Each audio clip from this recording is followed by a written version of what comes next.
Good morning, everyone. My name is John Cornwell, and I'm the Director of Marketing and Business Development here at Plunkett Cooney. It's my pleasure to serve as coordinator for today's webinar, which is co-sponsored by two of our practice groups, the Business Transactions and Planning Group and our Government Relations, Public Policy, and Regulatory Group.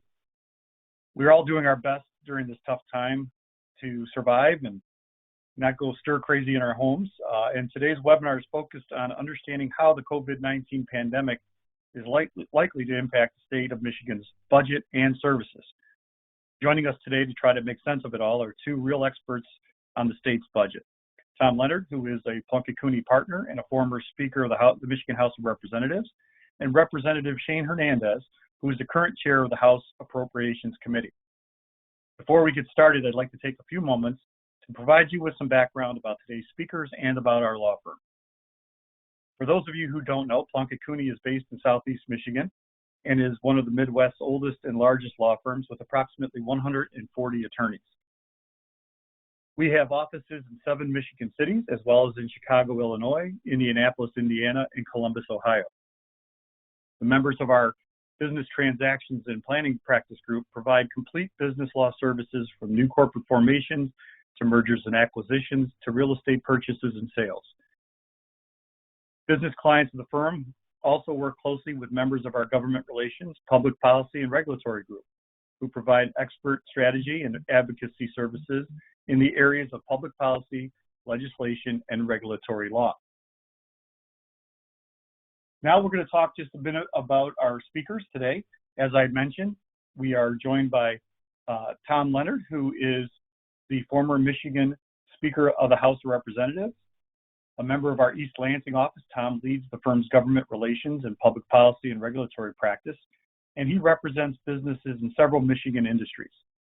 We're also very pleased to have with us today our special guest speaker, Shane Hernandez, who is a representative of the Michigan House and, as I mentioned, the chair of our House Appropriations Committee.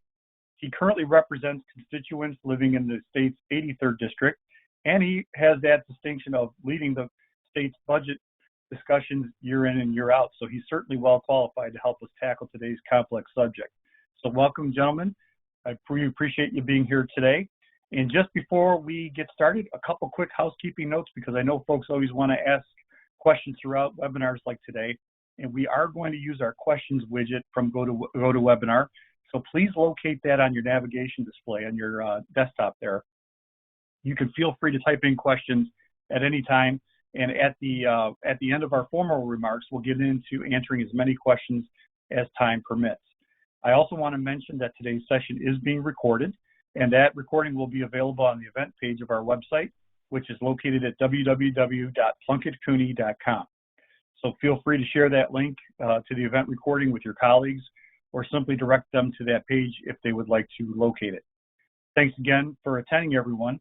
And now let's get started. Tom, you are up first, so please take it away. Well, John, thank you very much. And first and foremost, I want to thank everybody on this call. I know over the past couple months, we have faced a pandemic like none of us have ever faced in our lifetime. And on this call, I know there are several that are responsible for small businesses, for companies, for universities, for associations. I know this has been a stressful time for everybody. So I just want to thank all of you for all that you are doing as we work through this. And we are going to get through this. We will get through it together. And I am honored to have Representative Shane Hernandez with us today. He's going to be one of the few most key people as we work through this in the weeks and months ahead. Certainly we've been facing this pandemic, but now hopefully there's a small light at the end of the tunnel. I know that the governor, I know other states around the nation have started that process of reopening the economy and starting that discussion. But there's also going to be a very big budget discussion ahead of us. And unfortunately, you know, it's impossible to shut the economy down for a couple months and it not have a huge impact on the state budget going forward. And that's why I'm glad and proud to have Shane Hernandez here, because nobody in the House of Representatives or in the legislature understands and knows this budget inside and out the way that Shane does. As John mentioned, Shane currently serves in the House. He's in a second term representing the 83rd House District. That is Sanilac County. as well as Birchville Township, Fort Gratiot Township, and the city of Port Huron. You know, one thing I want to say about Shane personally, and then I will turn it over to him. Probably one of Shane's, one of Shane's greatest attributes, as well as his greatest detriments, and I will say it's an attribute, is that Shane is always going to be painfully honest. He's always going to be respectful, but he's always going to give you an honest answer. He's going to let you know where his head is. He's going to let you know where his heart is. And that's why I'm glad to have somebody like him on this call today. Shane and his wonderful wife, Renee, currently reside in Port Huron with their two daughters, Kelsey and Kara. And as I said, it's just an honor to have Shane here today. So with that, Chairman Hernandez, are you there? I am here, and thank you, John and Tom and Plunkett Cooney, for hosting this event.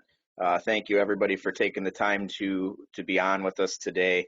I know everybody's days are full of Zoom meetings and webinars and conference calls, but anytime we can get more information as to what's going on, what we're looking at in the future here, the better. And there's still a lot that is uncertain at this time, but I will do my best to answer what I can. We do have a few slides that we're going to go through, and I'm going to work through those fairly quickly, because something I've learned on the teletown halls and events that I've done is a lot of times with a situation as uncertain as what we're dealing with, the questions are by far the most informative to understand the different concerns people have and their thought processes. So we'll get to the questions as soon as possible so that we can work through those. We're starting out with just some different news stories, some slides of things that have come up throughout this process. This is my colleague from the Senate, Senator Jim Stamas, who a couple weeks ago called for layoffs of non-essential workers. I actually followed this with a letter to department heads asking, how are we tracking what state employees are doing right now? A lot of these state employees affect areas of our state that are closed, or services that aren't being offered right now. How are we making sure people are being productive? How are we tracking their work from home? And are there opportunities to reassign employees? So this is just showing an article from Senator Jim Stamas. Next slide, please.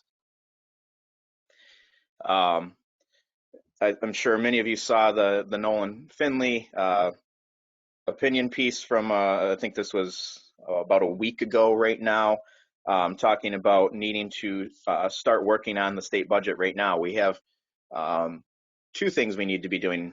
One is the current enacted budget. Obviously, that is based on projected incomes, and those projected incomes have changed significantly.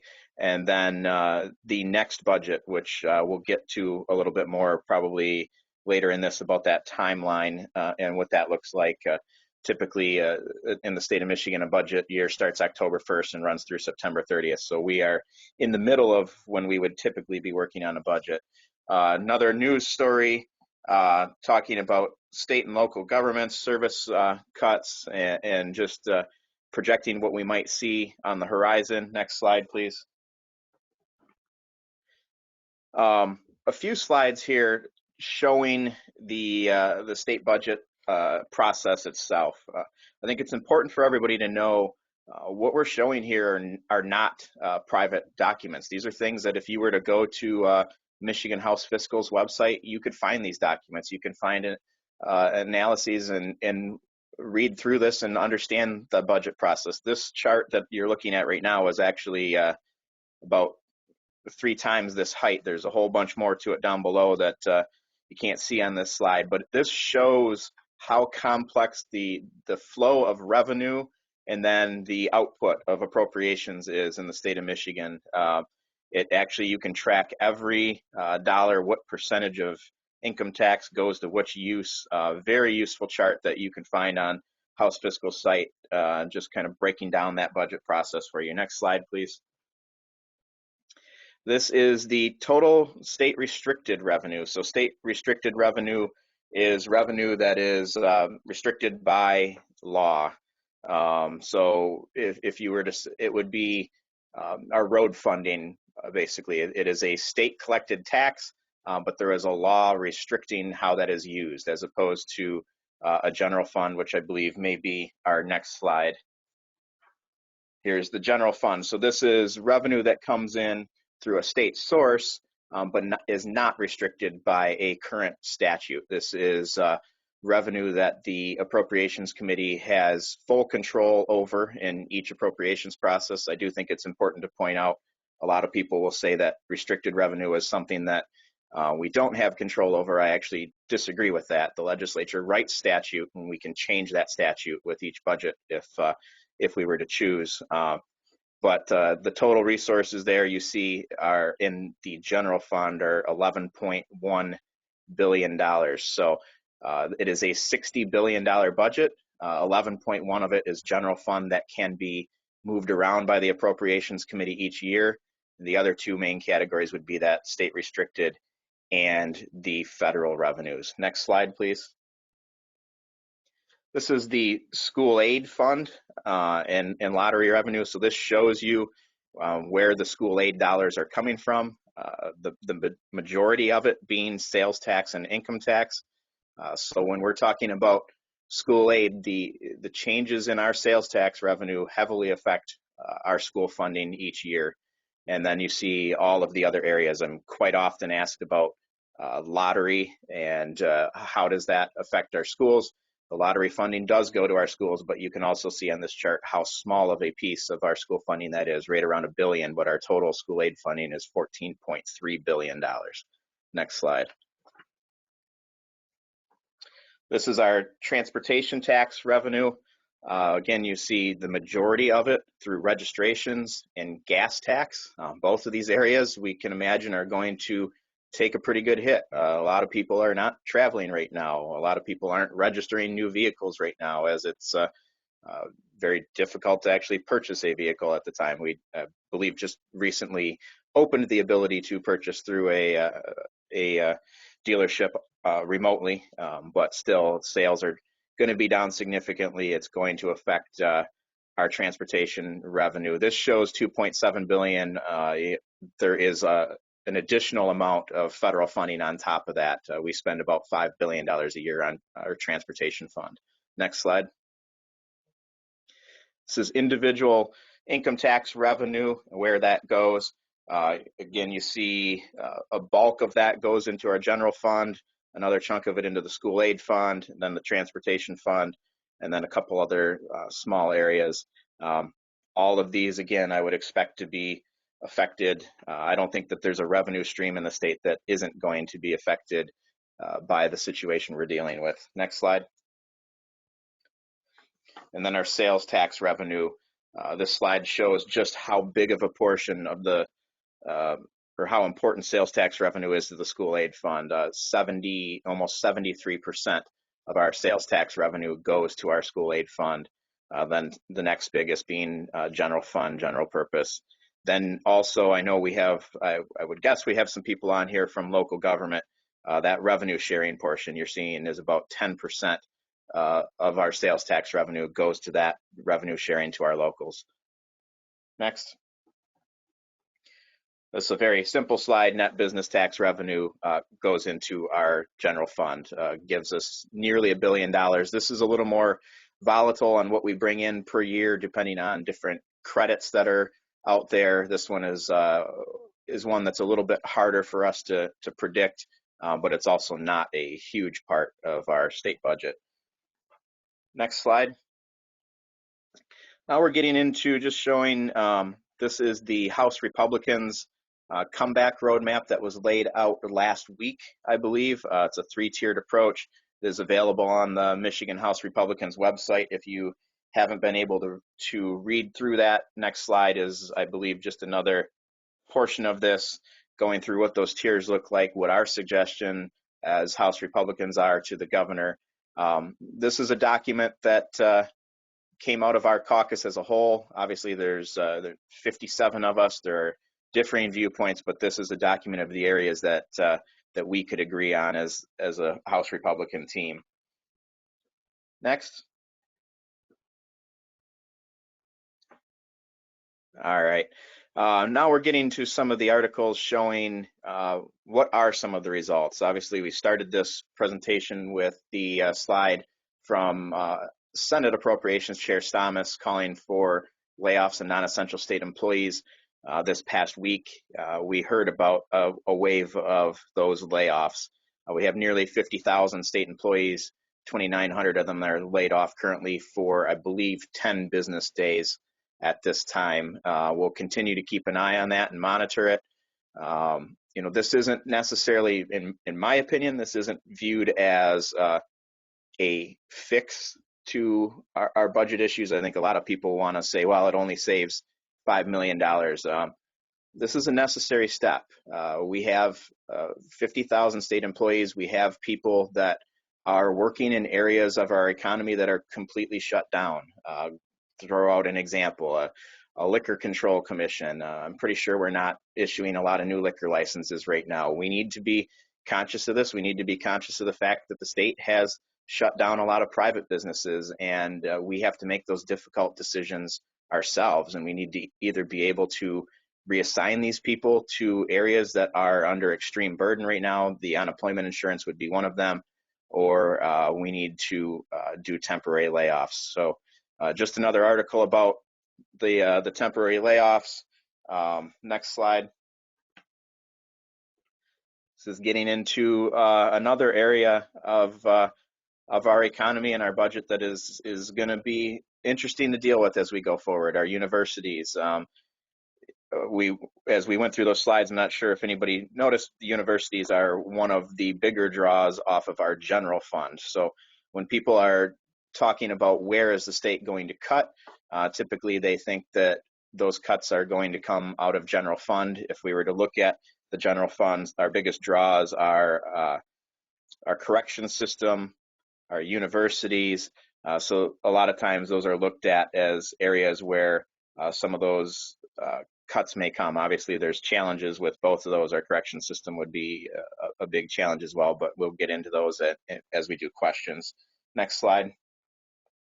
This is talking about the healthcare system. We've all heard about the layoffs. We all know that we are currently have a pause on non-essential procedures. This is an ongoing conversation between the legislature and the governor as well, I think, all across the state on I serve a rural area. This is even more impactful in a rural area where we have hospitals who may only have one patient with COVID-19, and they are not doing routine procedures. So this is something we need to keep an eye on as a state, how this impacts our healthcare system.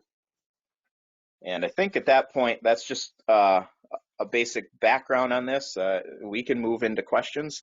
This gives us a good amount of time to take questions and see what's on people's minds and what everybody is thinking about during this. And Representative, this is Tom here. I want to thank you very much for the presentation. And while John's getting questions together right now, I've got just a quick one before we get into the budget specific questions. I know when I was in the legislature, specifically when I was House Speaker, April and May were two of the busiest months. I mean, this is typically when you were in the heart of the budget process. You're, in trying to put this thing together. Hopefully to get it done by June. I've been speaking to a lot of legislators, and I know you have not been able to meet often because of this pandemic. I've been speaking to a lot of legislators that have told me, Tom, I have never been so busy in my life with the amount of constituents that we've had to help and those that are calling in. Between being the top person in the House, having to, negotiate and get past a $60 billion budget, facing this pandemic as well as the constituent work, what is a day in the life like of Shane Hernandez? What is a typical legislator going through right now? I mean, this is so foreign to anything that we've ever experienced before. What is a typical day like for you and some of the other legislators in the House right now? Sure, and I'll start with just a real basic idea of what would normally be happening right now, since you brought that up, Tom. Typically, in the appropriations process, we would vote subcommittee budgets out in April. We would vote them out of the full Appropriations Committee in May, and then off of the House floor. And then the attempt would be to reconcile those budgets between the House, Senate, and governor and have them out and signed sometime in June. Last year, we actually implemented a new law saying that that process needs to be done by July 1st. Technically, it doesn't have to be done until September 30th, but that was an agreement that we came to out of our last budget cycle. So yeah, this would typically be an extremely busy time of year. It is still busy on the appropriations side, but I'll start with the constituent side. This is probably, in my 3.5 years in the House, this is the busiest I have ever been on the constituent side. I know my office is doing, my staff is doing a couple Zoom meetings a day just to make sure that we're all working together and keeping up, mainly with two areas: one, unemployment questions, and two, questions from small businesses. Those questions have somewhat transitioned from being, can you help me get the word out that my business area, whether it's landscaping or greenhouses, needs to get back to work, and it's transitioned to help me understand this new order, and am I allowed to go back to work, and what do I need to do in order to do so. So it's been incredibly busy.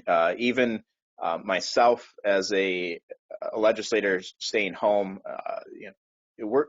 we're serving districts that are pretty, they're 90,000 constituents. A lot of people have our personal phone numbers, and my phone rings off the hook. And during this time, I answer every single call, no matter what that number is, assuming that it's somebody who needs help with unemployment or needs help with their small business. At the same time, we have weekly meetings right now with the budget office, the governor's budget office. I will give credit where credit's due. The communication on the budget between the House, Senate, and the governor's office has been good.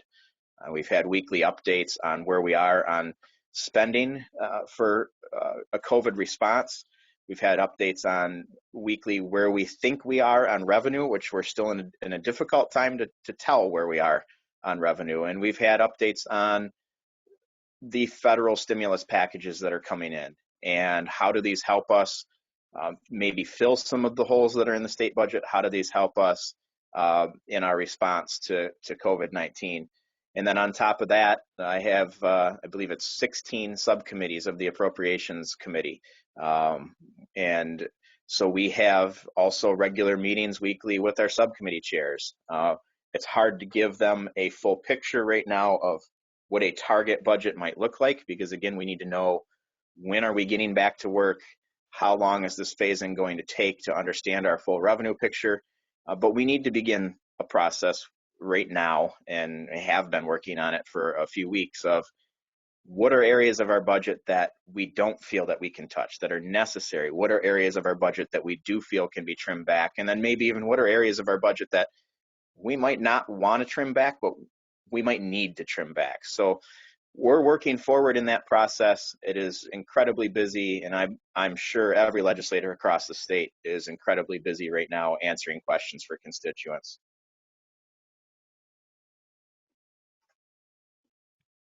Okay, great. Thank you for that, Representative Hernandez. Just as a reminder to everyone, and some folks have started to do this, go ahead and type in your question into our questions widget. I'll just remind everyone to please keep those relatively concise. I know some of the early ones are very nuanced questions and detailed. We were not going to have time to get into very nuanced and specific questions. So just as a cautionary note there, just think about that as you contemplate your question. The first question that I can relay, and I know you've touched upon some of these things, so forgive me, but this one's specific about the current budget cycle and actually what the cuts may be, and I think you may be able to answer some of this. But the question is, what can we expect the shortfall to be for the current budget cycle due to COVID-19? And for example, how much will the legislature be forced to cut, and where do you anticipate those cuts coming from? Well, we've all seen there's projections out there for the current budget that I've seen that are between $1 and $3 billion. Again, we have a total budget of $60 billion. We have a general fund of between 10 and 11 billion. And I've seen those numbers coming in around 1 to 3. Now, again, there's a lot of uncertainty out there because obviously we had some good news this past week that some areas of our economy will start reopening. I hope we continue down that road, but it's hard to tell where that final projection is right now, when we don't know how long it'll take to get things back up and running. The other area that we're working really hard on is understanding the federal dollars that are coming in.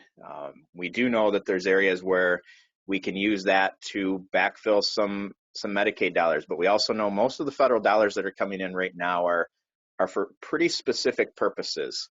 And there's good collaboration going on to have conversations about maybe loosening some of that and allowing us to use it for different purposes. But we're really just trying to pull in all the information we can from all different directions. Now, the way I look at this budget, there's a few things that we need to be very careful about going forward. One is we need to do everything we can to project our related healthcare budgets. We've obviously put an extreme amount of stress on the healthcare system. Medicaid is going to be incredibly important going forward. We need to put emphasis on protecting that as much as possible. We need to put emphasis on protecting our K-12 education budget as much as possible. And then I also think, and these are all personal opinions right now and things that I will be advocating for as we work forward, this is going to be incredibly stressful on our local governments, and we need to put as much emphasis as possible on trying to keep our local governments whole. But $1 to $3 billion is it's going to be a difficult cut. Now, again, as we start to inventory this federal dollars, that may not mean a $3 billion cut. It may mean smaller. I know the question about the rainy day fund will probably come up as well in this conversation. We have a $1.2 billion rainy day fund. I think we can go back 10 years and it was probably enough to run state government for a few minutes. But we do have $1.2 billion in the rainy day fund right now. I think that needs to be a last resort for us. That can affect state credit ratings, that can affect other things. But with that said, if this isn't a rainy day, I don't know what a rainy day is. So it is there as an option. But I think we need to exhaust all other options first. So we're really going through this process. We have subcommittee chairs going through their budgets and looking at things of what kind of programs have been created over the last 5 or 6 years. We may need to make a tough decision. If we got by 6 years ago without it, we can probably get by without it for now. And as we make those decisions, I think we also have to understand that, I view this with some optimism too, that we will come out of this, as Tom said to open this, we will come out of this. I do think that this is a unique situation where we didn't get to this point because our economy was bad. We got to this point because we forced people to shut down. So I do think our economy has the ability to bounce back. Hopefully some of these things are temporary, but we're very much in just an information gathering phase right now, working closely with the federal dollars there, going through budgets to see what all of our opportunities are. But as I stated, I gave 3 areas that I think are important to try to keep whole as much as possible, and we'll do everything we can going forward. Great, thank you for that. We have a question from a local municipality. This person happens to be a finance director. And the question is, any projections on what I should use for estimated percentage cuts to CV, TRS, and sales tax revenue sharing? Not specifics right now. I actually got that exact same question from one of my city managers, I think 2 or 3 days ago. It is, I've heard, I think he posed the question to me with, I'm hearing a 20% cut. I haven't heard specific numbers there right now. We don't have specific numbers ourselves. Again, so much of this is reliant on how do we get people back to work, and how do we get them back to work safely? I want to emphasize that. I don't think we just get people back to work just for the sake of getting them back to work. as I get phone calls from my district, most of my business owners are calling, sharing ways to get back to work safely. They're ready and willing to work with us, and emphasizing that, hey, we've got ideas, we know ways to do this. It really does hinge on what does this process look like. And we started a step last week. I believe I read an article this morning while I was actually sitting on hold waiting for this call to start that sounds like the governor is already thinking of the next phase. So those are things that are going to be important for this revenue picture. We typically have a revenue estimating conference in mid-May in the legislature. I would say that is probably going to be a bit early to see the full picture. I would not be surprised if we have to have an additional revenue estimating conference later in this process to be able to answer some of those questions in more detail. Okay, thank you. Just as a reminder to everybody, there's a couple folks asking about the slides from the earlier presentation. Those should be available to you over in the handouts area of your GoToWebinar platform. So please take a look for the PDF there. You should be able to grab them and print those out. Here's a small business owner asking a question.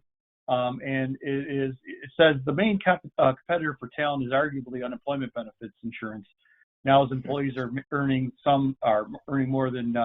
more to stay home than when they were employed, how is the state prepared to assist with getting employees back to work?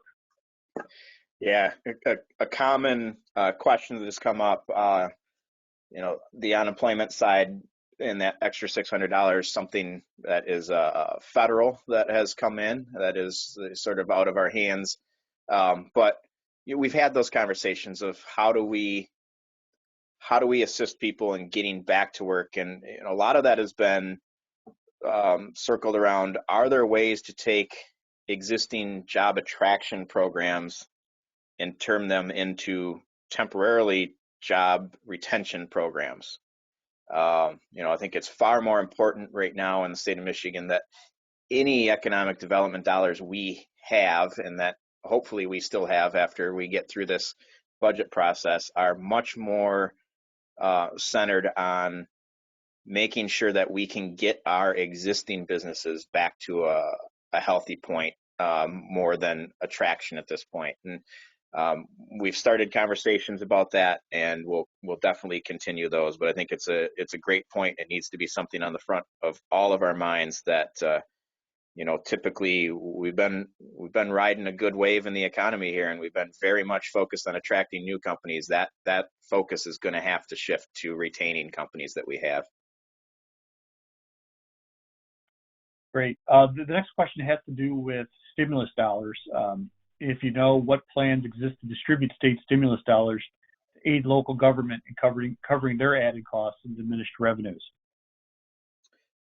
Yeah, a lot of these conversations are very early right now in understanding the strings attached. These were some pretty complex bills. I was just on a conference call last Wednesday with the budget office. We'll be on another conference call this Wednesday with the budget office sorting through this.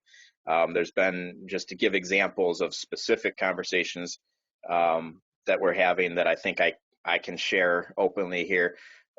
Obviously, I've gotten a lot of feedback from locals on the state hazard pay, and some local departments frustrated about it, saying, we have deputies, we have firefighters, we have people that deserve this hazard pay as well. And working through the process to understand, are these dollars available to grant to our locals for some of these additional costs?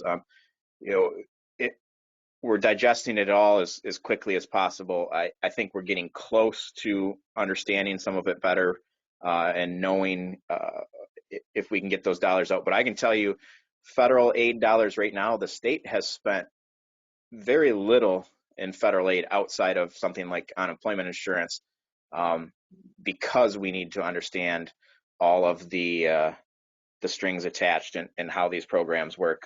We have allocated $150 million of state funding, and that is the bulk of what we're working through right now. Some of the things that we've used that on, we do expect can be reimbursed by these federal dollars, so maybe it opens it up to other uses as well. But hard to answer that in detail right now, but something we're very conscious of, particularly on my side. I serve a district that is small communities, towns of 2,000 people, townships of 2,000 to 3,000 people, even smaller, and knowing that a budget hit to them is significant. So very conscious of it. Representative, while John is pulling up the next question, I just had a quick question. Maybe this is pretty loaded, but I know you mentioned that the revenue estimating conference is coming up here in a couple weeks. You mentioned the agreement with the governor, and it was last year before this pandemic, in regards to getting next year's budget passed by July 1st. Well, obviously now we're in the middle of a budget that we're likely going to have to cut, as you said, $1 to $3 billion from. We still got to get next year's budget passed.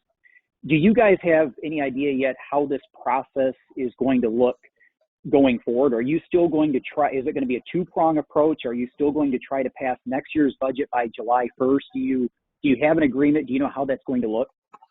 I'll start with, there's two fronts here. There's the current year budget that is going to need to be addressed, and then there's next year's budget that we also need to be working on at the same time. There's a couple different ways that you can address the current year budget. We could, as a committee, work on a negative supplemental, or the administration can do an executive order. Now, I want to explain that a little bit, because everybody keeps hearing executive order and thinks that this just gets done with no say from the legislature. This is actually something that, if we're going to do that route, the legislature, the appropriations offices of both the House and Senate would be part of that conversation, because an executive order on the budget needs to be approved by the appropriations committees. So these are things that we talk about in our weekly meetings. We make sure that we go over it, and this is why the communication at that level is good, because the executive can't just put out a suggestion and be done with it. The appropriations committees have to approve where that current year spending would be trimmed back. So that is an ongoing conversation. There's also different ways that we could address the upcoming year budget and still meet that timeline of July 1st. One of those ideas that I'm open to and we can talk about is maybe we pass a bare bones budget, let's call it. Let's fund Medicaid, let's fund our schools, let's fund our local governments, and get that done by July 1st as a bare bones budget. And then as we get a clearer picture of our revenue, we could then do supplemental budgets to add other things in once we start to know what those revenues really are. And that those supplementals could go on up through September, or even past September for that matter, if the economy started doing better than we expected. So there are different ways to be able to address that, meet that deadline, and keep things going.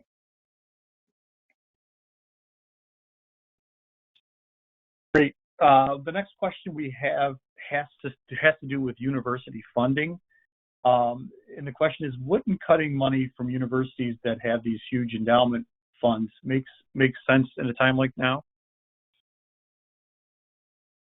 I mean, there's two sides of that.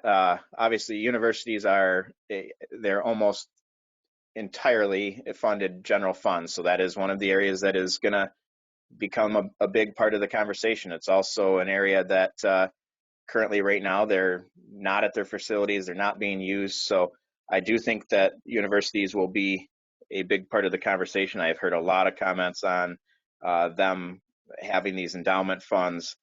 I also think it's important to point out that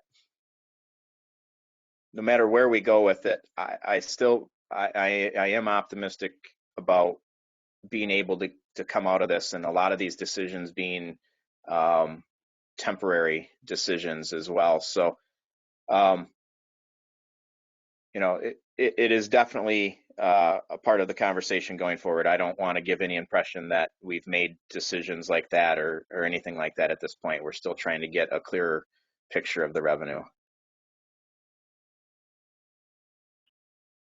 Okay, great. The next question has to do with state services, and we talked a lot about, we saw the headlines about cuts and whatnot, but so the question is, at a time like to now, what is considered essential or sustaining state services within the current structure of the budget? Yeah, we could go on quite a while with that. I think there's certain departments we look at that obviously we need just our general structure of government to be able to keep going forward. So we look at the general government budget. We look at, like, we need to be able to fund our Secretary of State's offices. We need to have those up and running. Corrections is an area that you can't just cut corrections and call it a day. That's an area we need to be careful with. Our state police, there's services there that are necessary. Military and Veterans Affairs, again, I think something we don't want to just go out and close a veteran's home. And then a lot of our health services, we need to take a look at those. K-12 education, again, is something that relies so much on the state for their funding. That is an area that we need to protect as much as possible. One area I'm concerned about, just because of the revenue streams, is our roads. Obviously, we have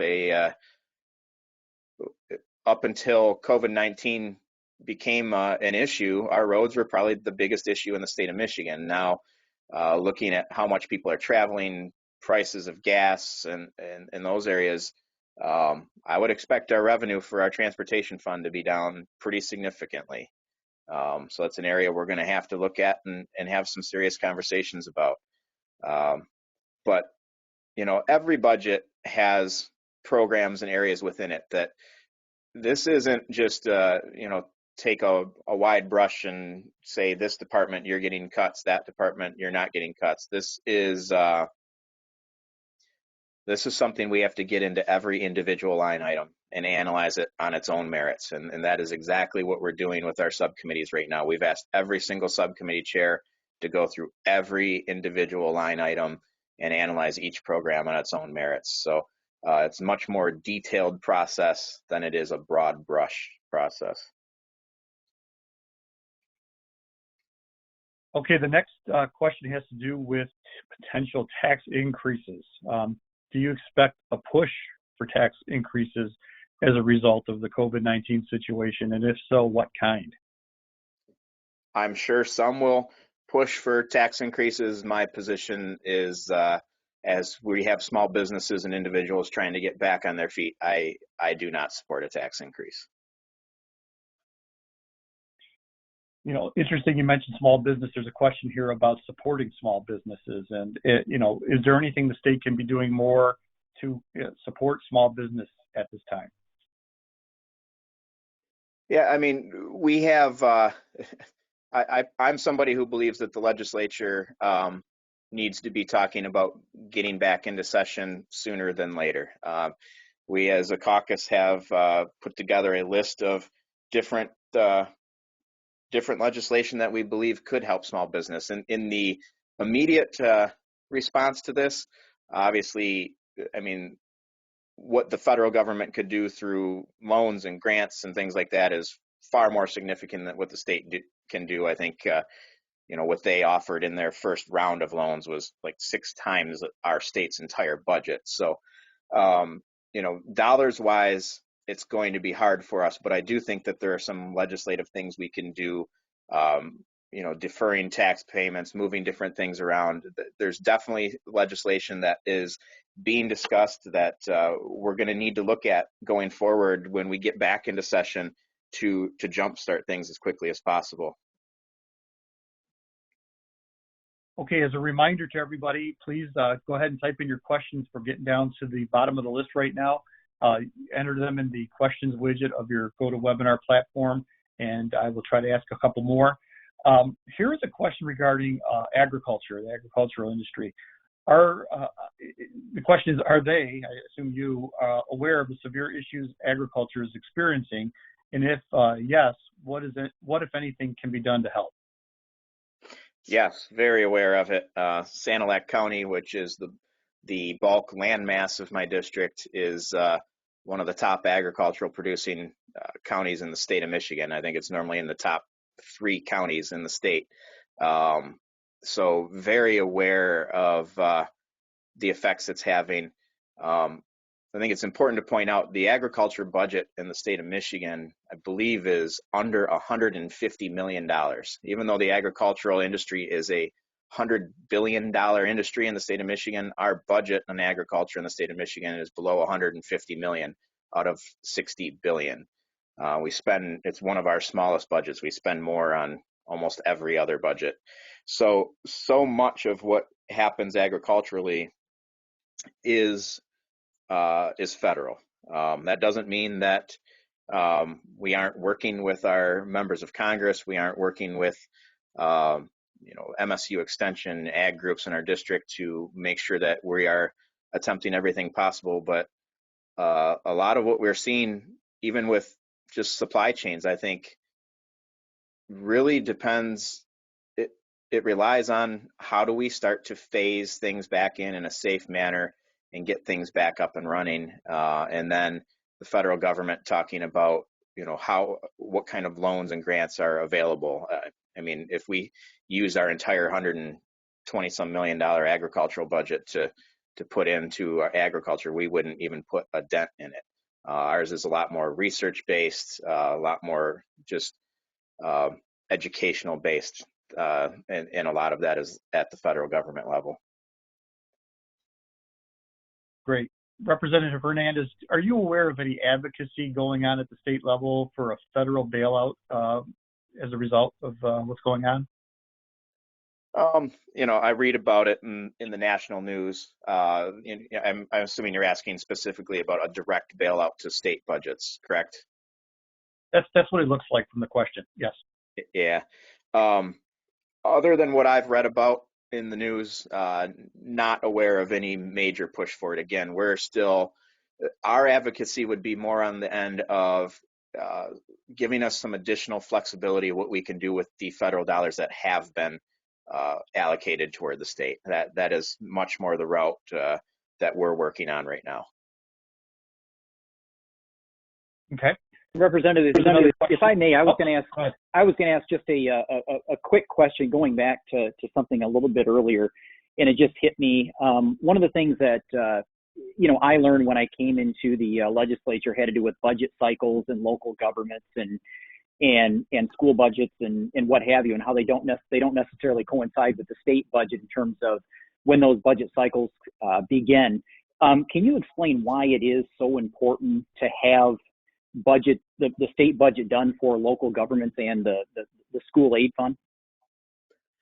Yeah, I mean, in terms of July 1st. For the last 8 years up until this last year, we had made it pretty regular business to get a budget done in June, because you were basically getting into a school year before that school's budget was done.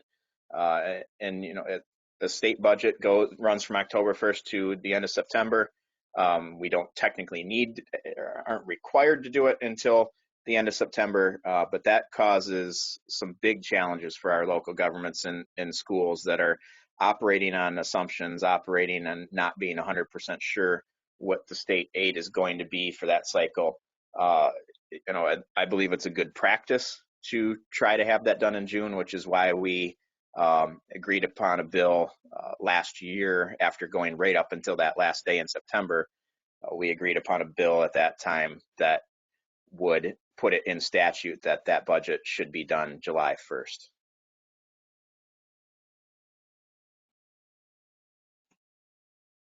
Hey, Representative, I have a question regarding the tourism industry. With tourism being such an important part of the state's economy, do you know of any efforts to assist businesses within the tourism industry during this time? Yeah, I mean, we've really been on just initial conversations. Obviously, Pure Michigan has been a tourism program in the state for quite some time that has been up and down in our budget. It was included in the last budget and then got vetoed. Then it was put partially back in through a supplemental, and then COVID-19 happened and we did a negative supplemental and took it back out. So we're all very conscious of what the tourism industry means to our hotels, our restaurants, our golf courses, all of these different areas. We have to be very conscious of it. Again, it's so hard to say what funding is going to look like for these individual areas of the budget. But we do have restricted funds available. We have a 21st Century Jobs Fund, which is where Pure Michigan has traditionally been funded through, but we're going to have conversations going forward of what is the best use for 21st Century Jobs Fund, because we do care about tourism, we do care about all these other businesses, but at the same time, the question came up earlier of what are we going to do to retain our existing businesses, and 21st Century Jobs Fund may need to be funding that is used for a retention program. We're all going to have to work together on this solution, and it's not going to be easy going forward. Again, I hope that this is very much a temporary thing, and that our state will bounce back and we'll start to be able to re-implement some of these programs, but only time will tell on that. Okay, great. There are just a couple final questions here. One is about tax credits. How will the budget constraints affect pending legislation such as the restoration of the state's historic tax credit, which could be critical to the comeback? Those are areas I haven't thought about yet in this process. Right now is just trying to get number one concern for anybody right now is to make sure we have our public health under control. Number two, we move on to getting our businesses back to work. That it is hard to tell what session is going to look like when the legislature gets back, and what the effect on those bills will be until it actually happens. Here's a specific question, and we'll call this our last question. It has to do with the new executive order from the governor, Section 5 and 5A. It says that workers who perform resumed activities may continue in-person operation. And this person is suggesting that they believe it includes construction crews that are working on existing commercial and residential buildings. And actually, they're asking if, what you and Tom think about that executive order. So I think the question was specifically if they're existing buildings and not starting a new project. I don't. Yeah, it does say existing. It does say existing. Yep. Yeah. My read of the executive order is that isn't the determining factor. The determining factor is if it's for, essential for public health and safety. So my read is that the construction industry is closed right now, unless you have maybe a job site that you're building that is framed in, but there's no roof on it. I believe that you can do the minimum amount of work necessary to get the roof on it and protect that investment.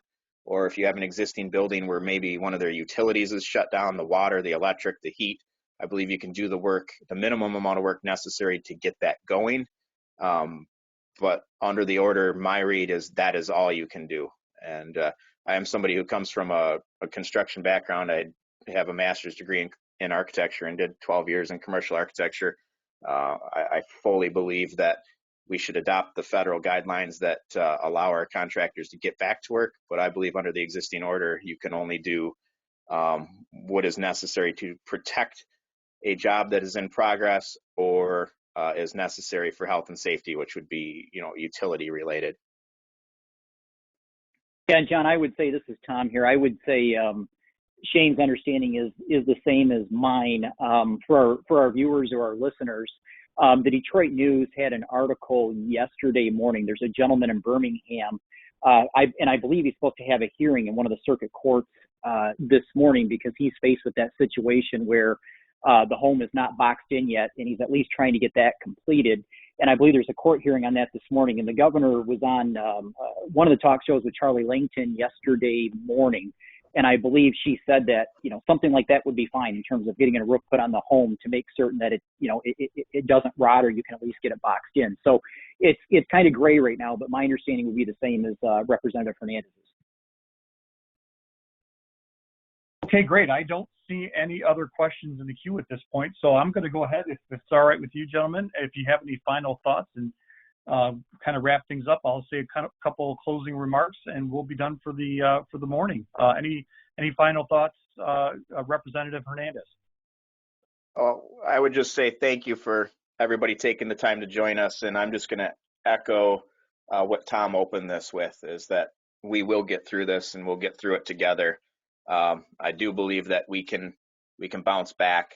We can all support our local businesses, but this isn't going to be just the government stepping in and helping. This is going to be neighbors helping neighbors, and communities getting behind each other and helping each other out. And I do believe we will do that. So, it's a tough time, but I am optimistic going forward that we will come out of this together. So thank you all. And John, I just want to say, first and foremost, thank you to everybody that tuned in. One of the reasons we started a government relations practice within Plunkett Cooney was to make certain that we're being value added to our clients in any way that we can, particularly on the government relations side of things. And I hope this was helpful for everybody. I can't think of anybody better that we could have had on the line than Shane Hernandez. As I said at the beginning, nobody understands the budget better than he does. He's going to be one of the top 3 or 4 individuals negotiating this thing going forward. So, Shane, I want to thank you for being here. God bless you. I would not want to be in your shoes right now, having to make some of these decisions. So thank you for your service. Thank you for all that you do. I'm glad that you're there. And again, thank you to everybody that's on the line. Again, we are going to get through this. Hang in there, but we're going to have to do it together. So thank you. Gentlemen, thank you very much. And before we end this program today, I just want to mention real quickly that we're going to be sending you all a survey. It should be popping up on your screen when you log out. So please answer that survey. It helps us with feedback for future programs. As you can see on your screen, we also have a resources page on our website to give you information about the various aspects of responding to COVID-19, especially for business. So check that out. We also have, for those of you that are interested in staying on top of different legal issues for business, our Don't Bet the Business blog. A lot of commercial litigation and liability risk management information, as well as business information. So we really encourage you to check that out. And John, if I may, before you close off, I apologize. Just in closing, I forgot to mention this. If anybody has any questions or needs anything, all of my contact information is on the Plunkett Cooney website. Please go there. Please give me a call. Shoot me an email if you have any questions at all, and if there's anybody that I can connect you with, or if you have any follow-ups, I'm happy to help. So thank you. Great. Thanks, Tom. Have a great day, everybody. Thanks for being here.